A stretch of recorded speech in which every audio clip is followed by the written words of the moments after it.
Welcome to the Peel Art Gallery, Museum and Archives, Curator and Artist Conversation, titled Inside the Artist's Mind, in which we seek to learn about the working mind of the artist, to uncover the inspiration and the preoccupations that lead to the work of art.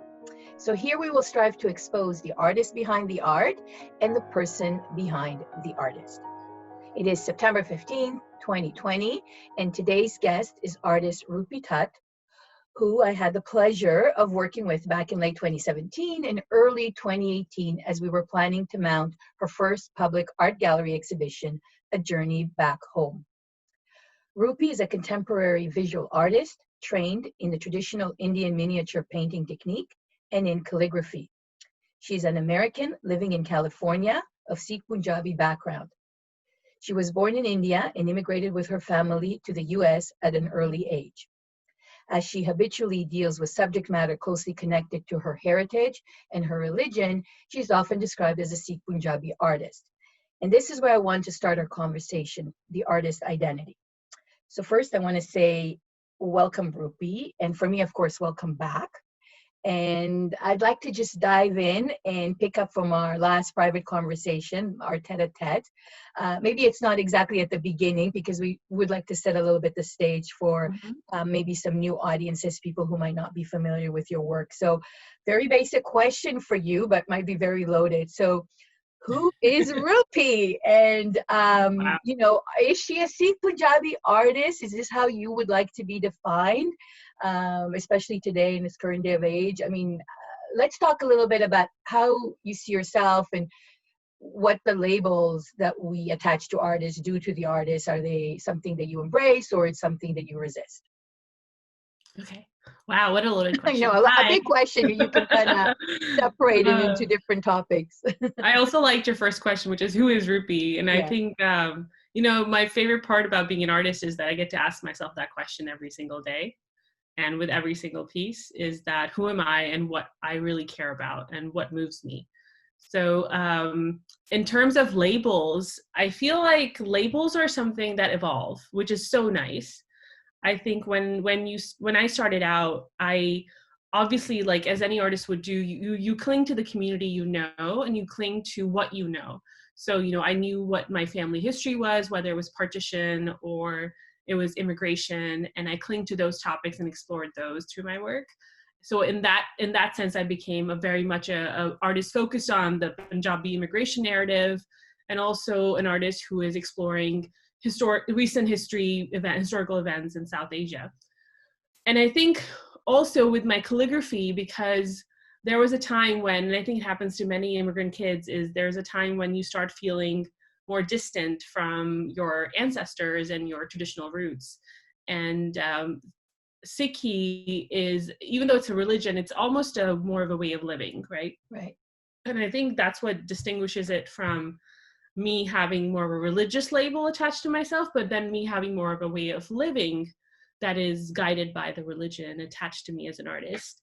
And I feel lucky that in the beginning, these were the labels that I carried forward, because they set a really great foundation for me, because the values I was bringing into art making, which I now understand that, you know, values are so important in how you decide what to make and who to make it for and what to, and where to show it, right? So for me, when I came into this field as a Sikh Punjabi artist with that label, automatically the values that come with those labels came with my practice, which were, you know, values of persistence, of resilience, of hard work, of fairness, of standing up for injustices, and also creating work and being angry about, you know, the different injustices that happen around us. I don't think these values are core to me. Like, I didn't wake up one morning and say, you know, this is what I want to be. But I think they're very much a core part of these labels that I began with. So I think what has now ended up happening is that I keep building on top of those labels. So, you know, after that, when I became a mother, then that label gets added in. And also, you know, becoming more involved with once you become a mother, you become more involved with what's the actual situation that females are going through, especially that stage in their life. So even that label gets added on. And I think it's just now become kind of like, me being a science geek. It's like a sedimentary rock where layers are settling on top of each other, but each tells a story in a different part of my life and a journey, which is equally important to document, I think, for me, because it's great to know what I was thinking and how I made decisions and how am I making decisions now. And I feel like labels can sometimes be limiting if they don't match the artist's values. So if I'm being labeled, for example, if someone said, oh, she's a really expensive artist who shows only in great galleries and only expensive, galleries, I don't know if that really resonates with my values, because I believe in public viewing of work and not limiting it only to the privileged. So thankfully, so far, the labels have aligned with my values. So I'm okay with that. Yeah.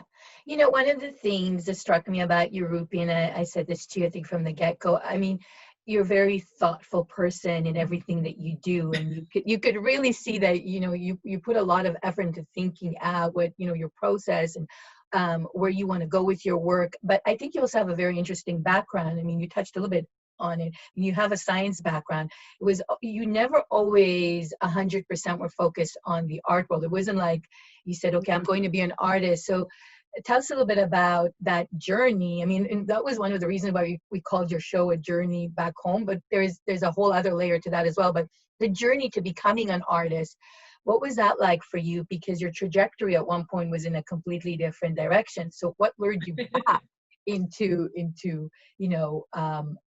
going into art, but also specifically looking at the old traditions of Indian miniature paintings? I think for any immigrant kid, it's always great to honor your parents. And I think I said something like this even when we had the artist reception for Journey Back Home. I said this, that I took it upon me as my job to honor my parents' struggle as immigrants and all the hard work they did. So I wanted to make sure I get a very stable career.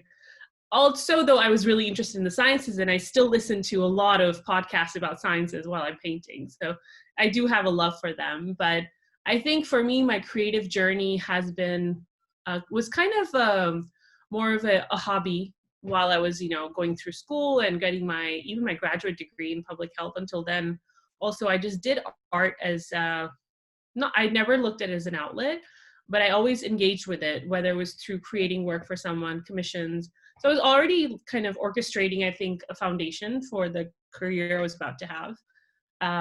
But I do think that the switch happened when all of a sudden I was, asked to show work, and I was asked to sell it. And I was, getting these questions asked, and all of a sudden the value of art went far beyond just a medium for expression, but also a way of being able to, have a business or survive, or whatever you want to call it. I was always against this whole survivalist theory that comes with being an artist, like the struggling artist. And because I just believe in I love it, and I believe in the idea of business that comes with the idea of being an artist, right? Because you get to really express who you are, even in the way you conduct your business as an artist.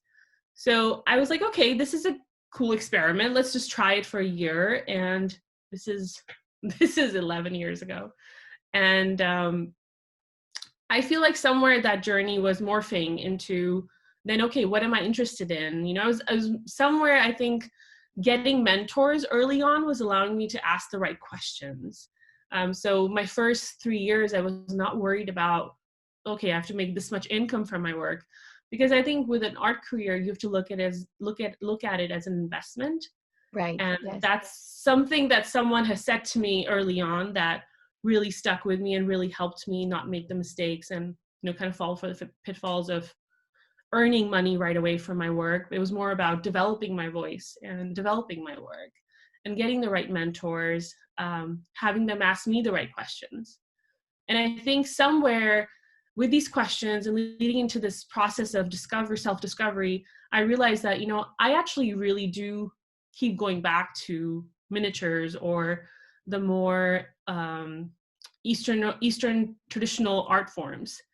And I was attracted to them, and I felt it it was important to at least investigate how can I learn and what are they about.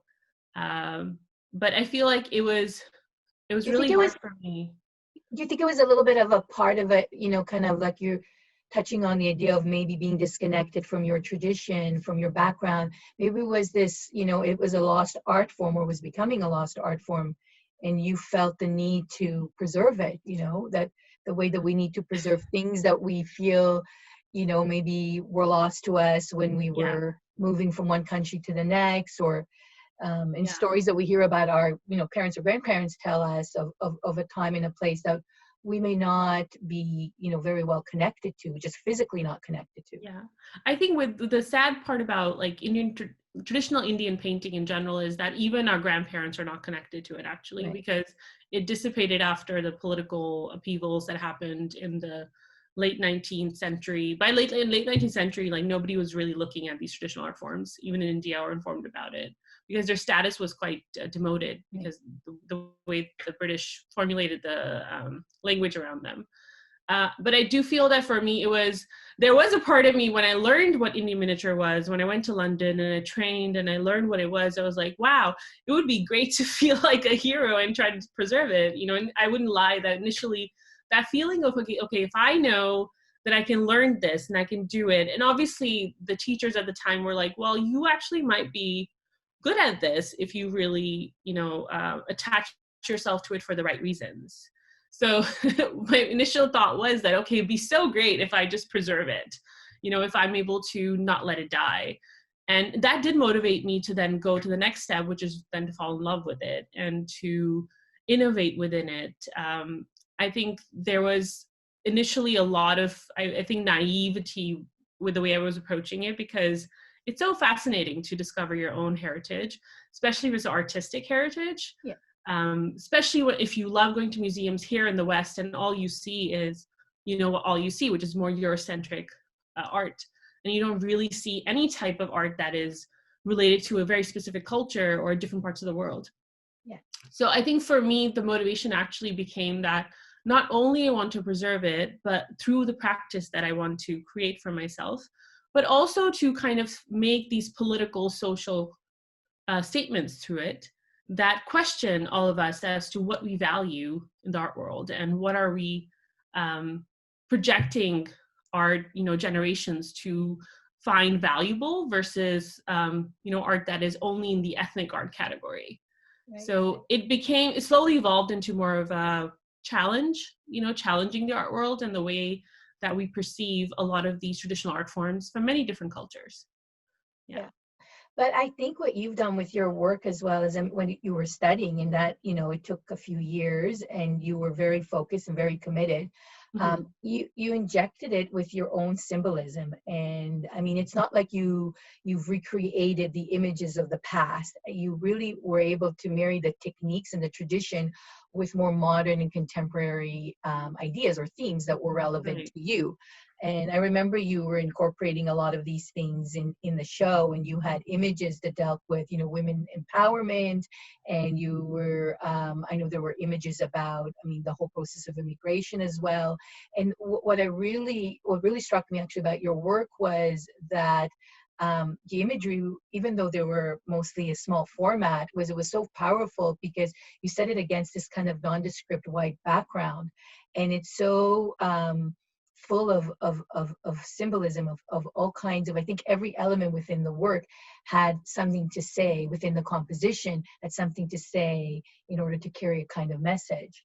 So, Mm-hmm. and I'm specifically thinking about that one particular image about, I think it was like the princess with the crown, and she was framed. And I know you worked very meticulously, very hard on that work. I also like the one with the lady who was on the floor working really hard. And you were making references to traditional way of women working and learning. And it just was so powerful as an image. Could you just speak a little bit about that one? Yeah, I think that painting that you're referring to, it's called Painter and Her Magic Stone, which is, a woman sitting in a very traditional posture. Yeah. That normally you would say, okay, well, South Asian women usually sit down on the floor to kind of either they're grinding spices or they're cooking or there's some sort of a a domestic chore attached to it. But the interesting thing is that within this painting style, within traditional Indian miniature painting, there's actually a need to get into that posture, to do grinding of the pigments, to burnish the paper. So it's not necessarily, it was really nice that all those postures were coming back into my life through my practice. But that painting specifically was special to me because one, that, you know, it was created with, I think, the utmost technical correctness that I could get with a painting ever, but with it, but also I think it was important for me to take it to the next level, which is ask the next question then. Well, if it is a traditional woman, then is a traditional woman not capable of being ambitious? Or if a woman is respecting traditions or enjoying traditions as a part of her life, why is it that we don't, you know, like, again, going back to labels, right? Why don't we allow her to have the labels of ambitious, of modern, of outgoing, of, you know, all these more new age labels that are attached to women? So why is it that it is one or the other? And I think that's very much, I call it a self-portrait because that's who I am. I'm very much married to tradition, and also in my work, but at the same time, I do question a lot of things and I do make a lot of statements that are not necessarily said or mentioned by a lot of female artists, especially in the South Asian community, because I want to bring tradition forward, but also enjoy the modern values that I have. So I think that painting was definitely a beginning of that conversation for me in my work. And since then, I think a lot of other paintings, like there's a painting I did called The Storyteller, right, which is, again, this older woman being depicted in miniature format, which is not necessarily done at all, you know, and she's standing on top of a world, and she's shown as powerful, even though she's hunched over and she's old, and she's not necessarily frail, but she's just, you know, older. And I think there is a need for these characters who I've grown up learning and being empowered by to find themselves in paintings, right? Why is it that only younger king-looking guys or someone riding atop a horse or someone you know, posing as a powerful person, whether it's a younger person usually, I think, why is it that only those type of characters find themselves into miniatures traditionally? You know, it's very important to have these characters who are around me, whose thoughts are still around me, to find their true place as these powerful beings. And so I think the storyteller was also kind of a next step after the painter and the magic stone. And it'll continue, like there's always things that I want to create that honor the memory and the existence and the teachings and the principles of these characters who have been in my life, who are not necessarily the typical characters you find in paintings. Yeah, but it's like you said, it's a way, I think, to show respect, but it's also a way to bring in real people who really left a mark, made an influence, who are part of that tradition, and to cast light on them, to show them who they are and what they actually have done to contribute, in terms of, not just in terms of influencing you in your daily life, but in terms of the entire tradition, the entire culture. But you know, you bring up women. Women are a feature, an example. They are a part of your work, and you know, we talked a lot in the past about becoming a mom. When we first met, you were pregnant, and I'm going to tell everybody you're pregnant now again. And you know, there's the struggles of trying to maintain a business, you know, continue an art practice, and also, you know, lead, you know, take care of your kids, be a mom yourself. So I guess my question is to you, how has that experience come into play in your art? How has it affected you in terms of the imagery that you're creating or moving, you know, forward now in your art practice? And how has it impacted you in your, you know, in your art practice as well? Yeah, I think for you know, first of all, every time I've been pregnant, I've been very productive, but it's always a you know, and recently, even being pregnant now, and the only thing I think about is that there's such a clash between our reproductive peaks as women and our productivity peaks in our careers, that this is a time in my 30s when I'm creating work and I want to create work, and there's so much momentum that I want to kind of ride on to create that work. But at the same time, this is a time when when I'm having kids.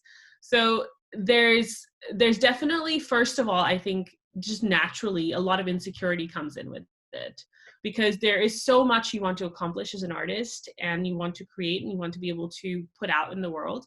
But physically, you're going through a process that is very taxing, and you don't necessarily always find a common ground between those two situations. So I think that's when insecurities build up. And this is what I always tell other younger female artists, is that when you end up having kids, or when you're in the process of thinking about kids, that is one time that you're very vulnerable to actually falling off the map, I would say, for lack of other words. That's when you might lose against your ambition, maybe, because having kids and then raising them, it's a lot. I mean, just work is still, I think, a very trivial way of describing it. It's a lot of mental and emotional and physical involvement that's required, which is also the same amount of requirement to be an artist, because you have to be mentally, physically, emotionally involved. For me, though, it's been initially, it's been great. With my previous, with my daughter, it was really great to be able to work a lot the first year of her life. And I think it was great to have this show with you, I think 3 months after she was born. And I was like, okay, if I put myself through certain deadlines, I might just be able to get myself out there and working no matter what the baby's doing, no matter what's going on. And I think I realized soon after that a year of working continuously after having a child is not necessarily healthy. Yeah. So this time I'm like, okay, a break is required, and women deserve a break. And that's something to be scheduled in to your business and your plan as an artist. So that's how I'm thinking about it differently this time, that your practice also deserves some respect and, some sort of thought when it comes to taking breaks, especially if it's for such large life events, that giving birth.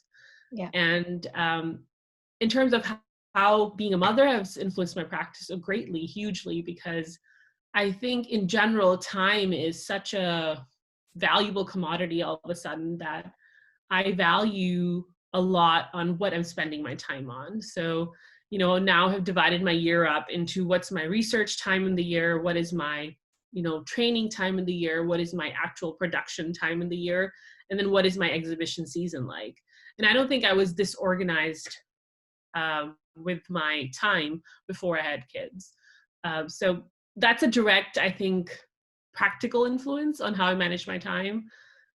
In terms of my practice, I think I always feel like what I'm going through today will be part of my work, I think, a year later, not right away, because it takes time to digest your emotions and what you're feeling and what about this process and experience is really moving you and frustrating you, right? So for me, I think now is a time where I'm creating work that was influenced by this birth and this baby almost 3 years ago, and then going through it again. This will influence my work 2.5 years later or something like that, depending on how much time I'm giving myself to process. Just like what's going on in our world, sometimes for me as an artist, it doesn't really translate right away. I need time to digest it and to sit with it. So that's where I'm at with how motherhood had influenced what I create. But I think in terms of what I speak of, what I'm saying at public platforms, what I'm sharing, what type of knowledge I am, distributing to people who are listening, that's very much influenced right away by this notion of, okay, your time is limited, so your decisions have to be very much informed by your values, your requirements as a person in terms of time, your family, and then also just having a very clear idea of what you're going to care about and what you most likely are not going to be able to do. And I think accepting that idea of that you're not going to be able to do everything, so do the things that you really passionately feel like will drive you forward and that you can drive forward. Don't you find sometimes, I've observed you, through some of your videos as you're sitting there and creating your work, and it's a very intimate kind of close-up relationship that you have with a piece of paper in front of you, especially when you're doing the small miniature Indian style painting. And you know, it's very meditative. Like, I could just, you know, set for myself, like maybe classical music in the background. I could just watch you through it. Do you find that, you know, at least the kind of process that you're engaged in terms of your art, it's not like crazy abstract art, paint application. It's Not not like aggressive. this aggressive large scale. Yeah. Do you find, I mean, sometimes I know you tackle larger scale works of art, but do you find that that also helps with the process? And, you know, because what are you thinking as you're doing the artwork? Are you completely focused on executing the work on, you know, the delicate brush strokes? I mean, anyone who had seen your work could see how precise you are and how delicate you are. But what goes on in your mind as you're doing this? Are you focus on something else? Maybe, you know, the chores, what am I going to cook? Or are you in that zone? Because I am for you as I'm watching you. It's interesting. Like I don't take myself that seriously actually when I work. I think that's part of it, because what's very important, and I think this is one part that I'm struggling with right now being pregnant, is a stillness in your breath. So that's because of the precision that the work requires, there has to be a stillness in your being and your breath. And this is very, very, that's what drives what I'm creating at that moment. And the only thing I'm thinking about at that time is actually, I'm actually not thinking as much about what I'm creating, because I think there's a stage when that thought process happens, which is before you actually start painting. With miniatures, when you plan a composition, there's so much work that goes into it, like 2 months of research that you've thought everything you need to think about. But when your brush touches and meets the paper, I think at that moment, it's really just a pureness of intention. Your intention has to be to create the best that you can create at that moment. And I think there are moments when I know if I'm distracted about, you know, what I'm thinking, like what I'm going to do next, or no, you know, a deadline's coming up, I've got to get up and do something else. That's when I do get distracted, and that's when I mess up. So I feel like there's, you know, I almost always wonder the flow that I'm in when I'm creating is a gift, of course, because that's when I'm really, you know, genuinely expressing love for what I do. And that love is very much about just a purity of intention and just a really approach and surrender. You have to surrender completely to the art form, to that brush that you're using. Because if you're not surrendering, and I think I'm sounding spiritual here, but this part of my process is very spiritual, is that if you don't surrender to the work doesn't really surrender to you and your intentions and what you're trying to create.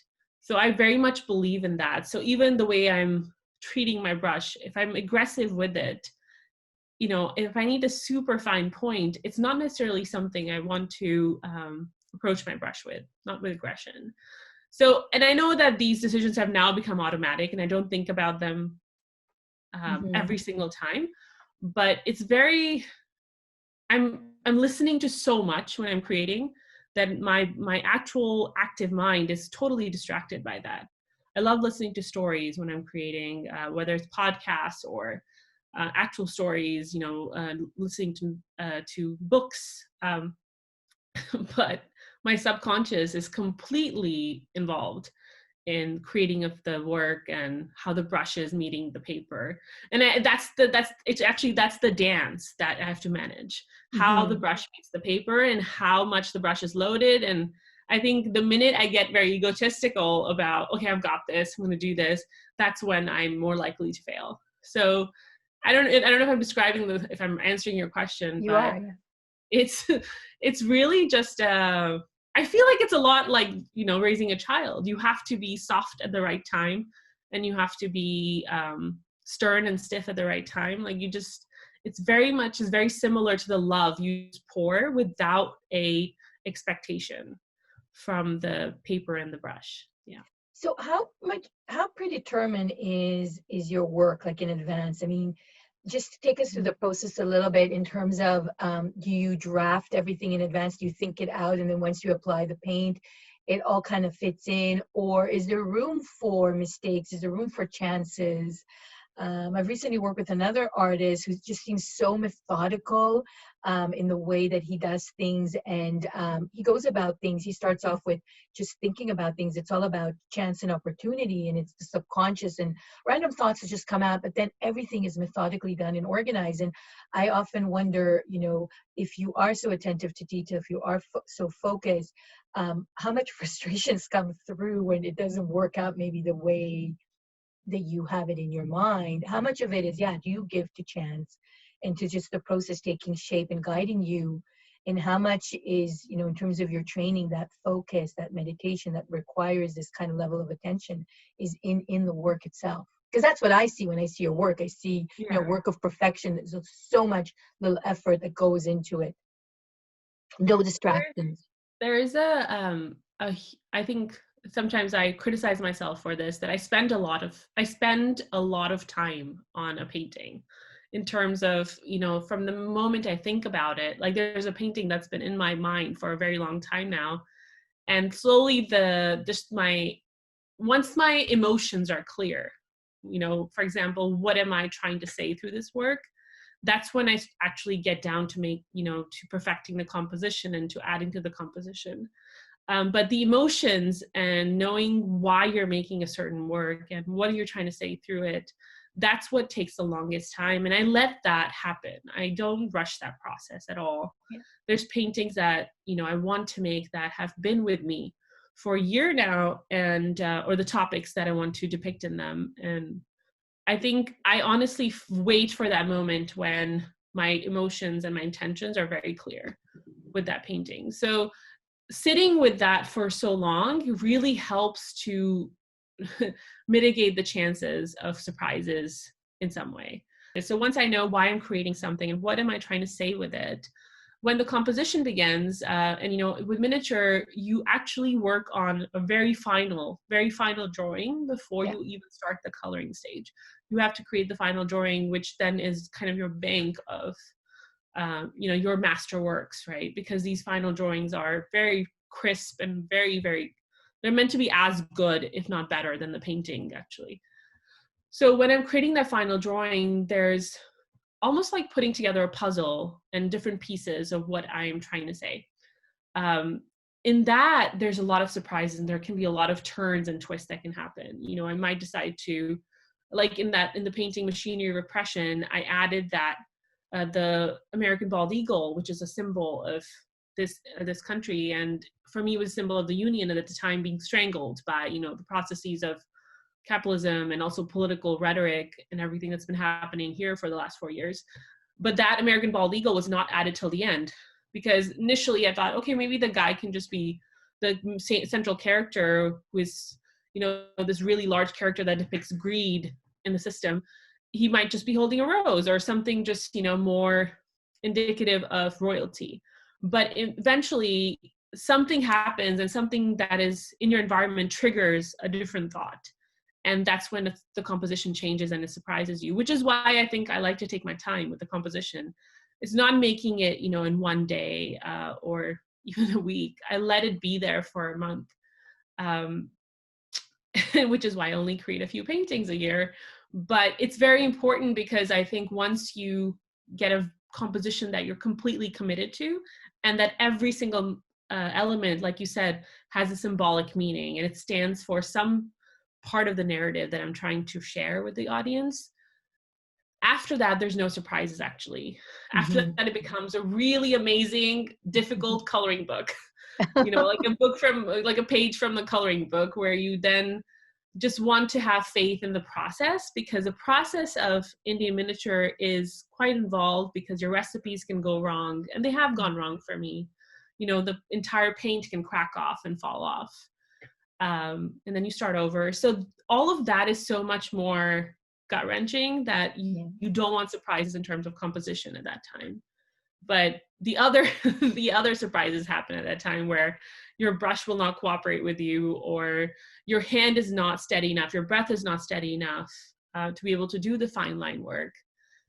So I think these are moments where, I also find that they're challenging moments, but also as I'm getting older, these moments happen less often, because I think as we get older, we're able to really weed out the things that are distracting for us, and really focus on ourselves and our intentions and our focus at that moment, And with I that think work.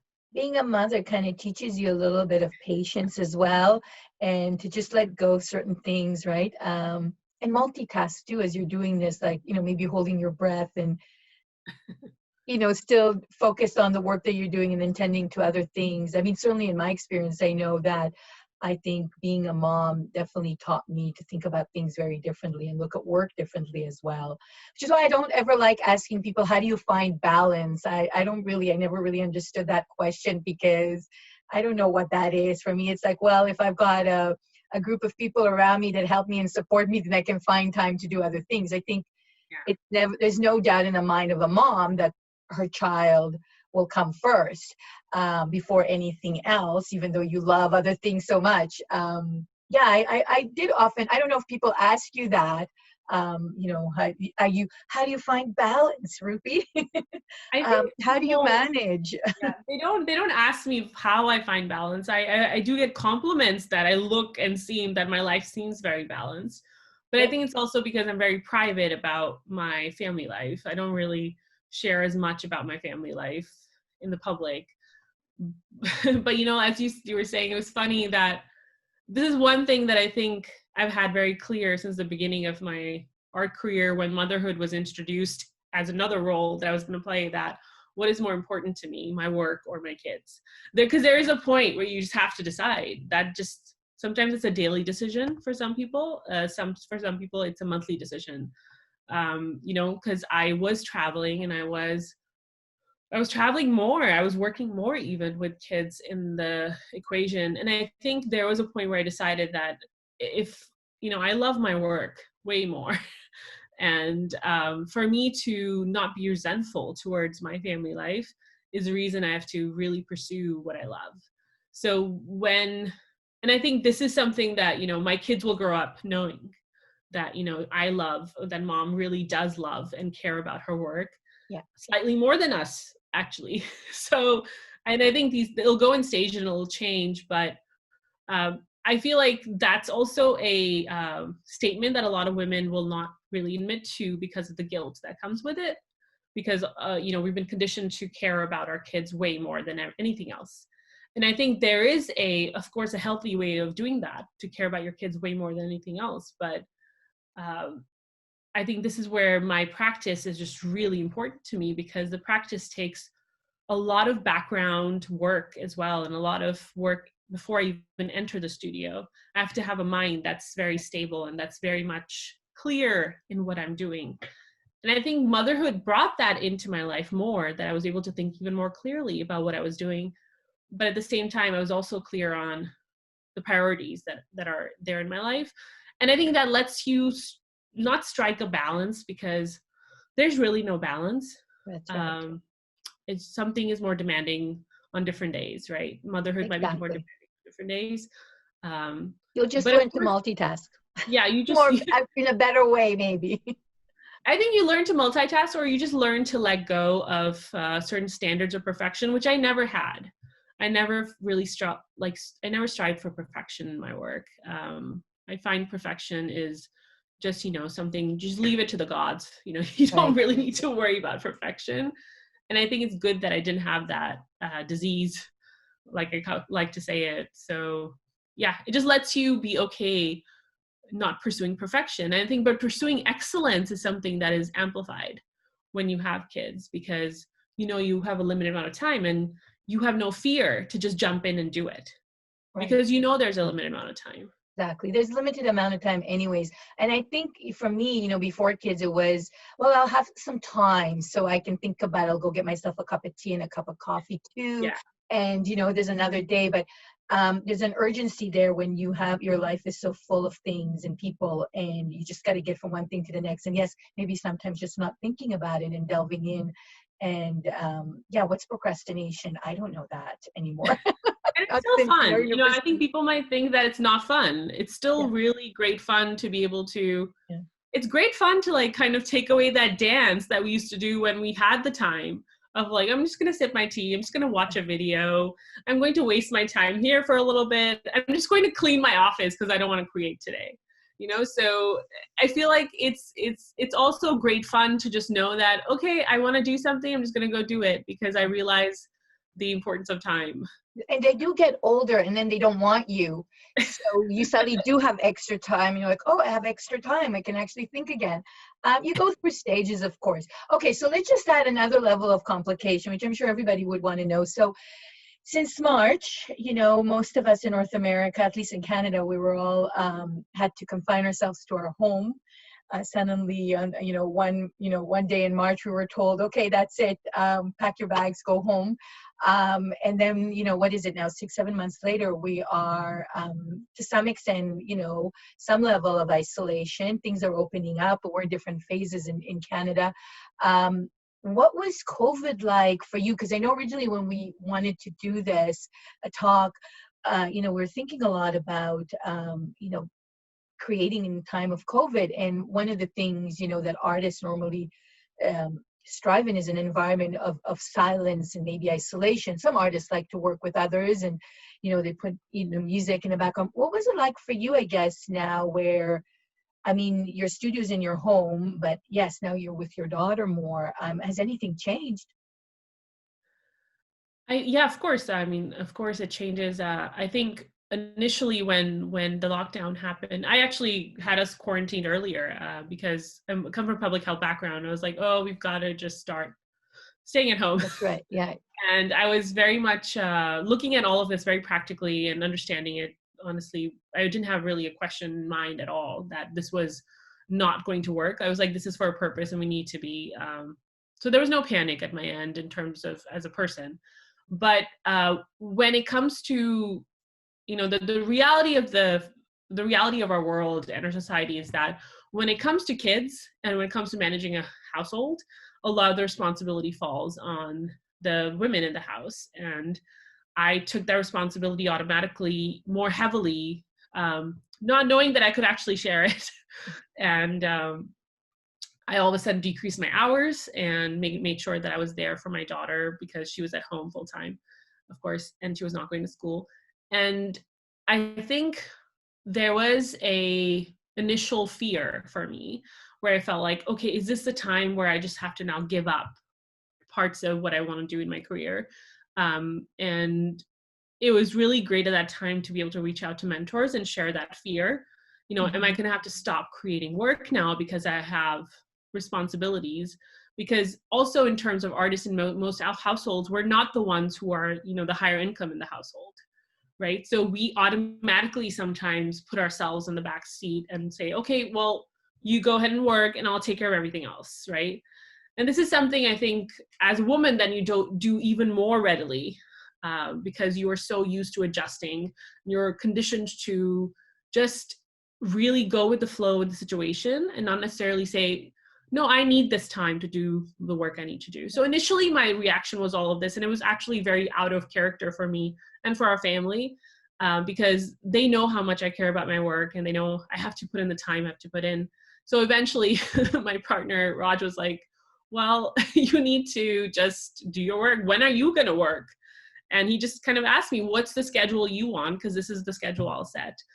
And I think eventually I was able to do, you know, 3 to 4 hours of work a day, which is a lot compared to nothing or compared to, you know, putting the usual 7 to 8 hours in the studio.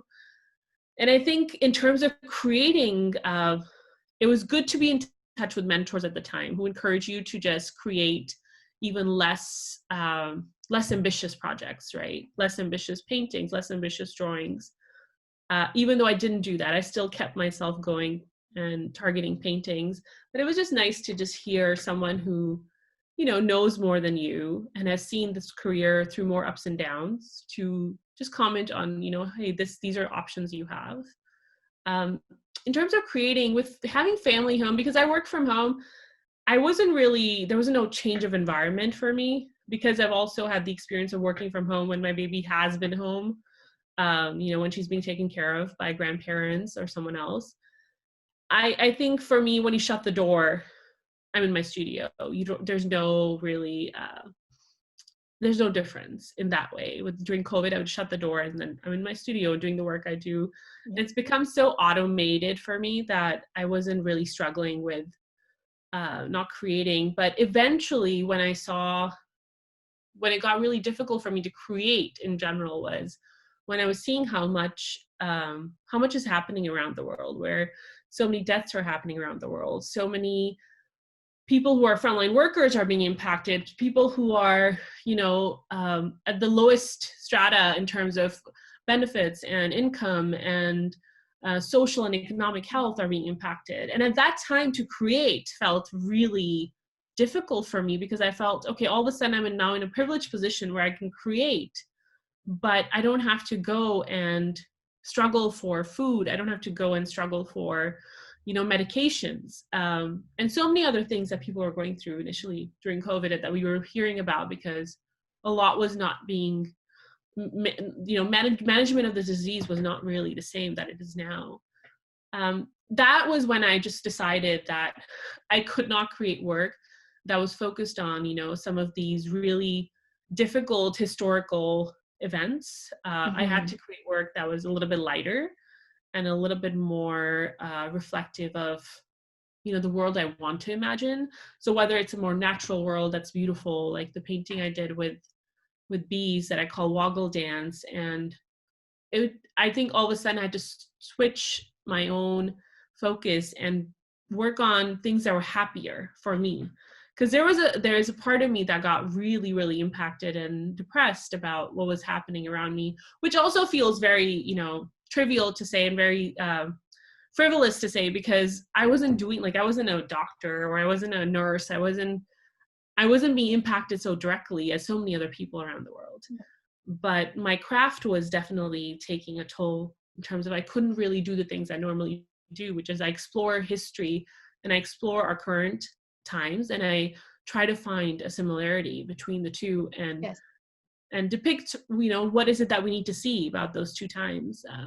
So that changed for me. It did go back to now trying to create things that I really care about that I've been focused on for a while.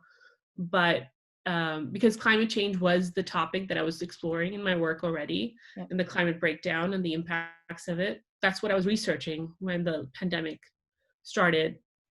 So I think I'll go back to that now more forcefully because we've already now seen the other end of the other side of that, basically, which is what is the impact of a climate breakdown that is so far reaching. Yeah, but I don't think I answered your question directly, but these are the indirect way that the pandemic has really changed the way I create. And also I think now trying to be a part of more support networks for other artists who are not necessarily able to, and I also had times when I wasn't able to think through anything, but, trying to now be part of conversations and video roundtable discussions that I've been helping facilitate around the US, which just let artists kind of talk about what they're going through and also what is it that we can do to support each other. So I think now being part of a community of artists is very important all of a sudden, or just fostering that sense of community has become very important. I mean, you have talked to me also in the past about, that you saw a responsibility as an artist to effect change in society. And we talked a little bit in the past about, we saw art in a very, very long past was really more of just a purely aesthetic practice, and now it's become a more of an effective instrument, in promotion of, some current day beliefs, but it's also a tool to, in a lot of artists, social, politically motivated artists, it's a tool to bring about change. And I mean, it's interesting to me to ask artists what their focus is, and I think sometimes artists, they don't want to do that. They're not about the politics or they're not about the social change. But I know some artists are really easily were able to marry their practice with what it is that they want to bring about. And I know you were involved in that. And do you see that happening more now for you, especially with what's going on in the States and the politics of the past 4 years and the recent events that happened with Black Lives Matter as well? And, and COVID, everything's just happening all at the same time, and you're talking about environmentalism, and this is all set against what's happening in California and the wildfires that are happening. I mean, there's so much going on around you now. So was it more crucial now than ever to bring that into your work? The social voice, the political voice, or are you endeavoring maybe less so to bring that into play? Where are you with that? I feel like for me, and I asked myself this question actually very much now. The last 2 months, I've really asked myself, what role do I want to play? What role have I been playing without knowing, that I've been playing that role? So for me, I think it's really difficult to turn a switch on to say, okay, now all of a sudden I'm going to create more political work and create more social justice-oriented work, or work that's rooted in social practice, right, in general. I think for me, it's just the easiest thing to do because of all the pressures that we all feel at the time, because of pandemic, or, for me, health-wise or pregnancy or whatever. All of these things are now adding up for me to just create whatever I'm able to. I think initially when the pandemic started, there was a really unrealistic expectation of artists to create more work. And I think everybody has to remember that there's an artist, but there's also a human. There's a person who might not be able to create art at that time, but they might be able to fund, food banks, or they might be able to volunteer at food banks, or they might be able to volunteer to do other things, or be part of, protests, or be part of groups that are voicing some of these disagreements with the government. So for me personally, I have tried to focus on keeping that person sane and mentally focused and healthy, because that's the person that's going to fuel what the artist does and kind of decides to do. So I have not put that pressure on myself at all, that I have to create a certain type of work now because the times are asking me to.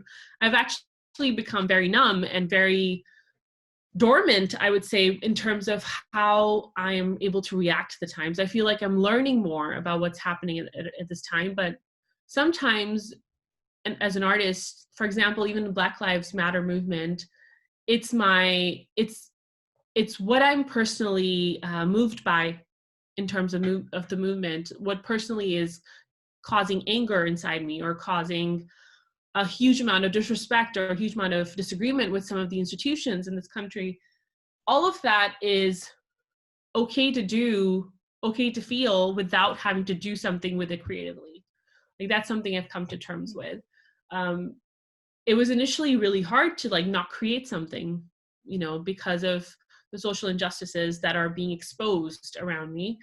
And not even just around me, as in the US, but what's happening around the world, and social injustice, and who are the people dying, for example.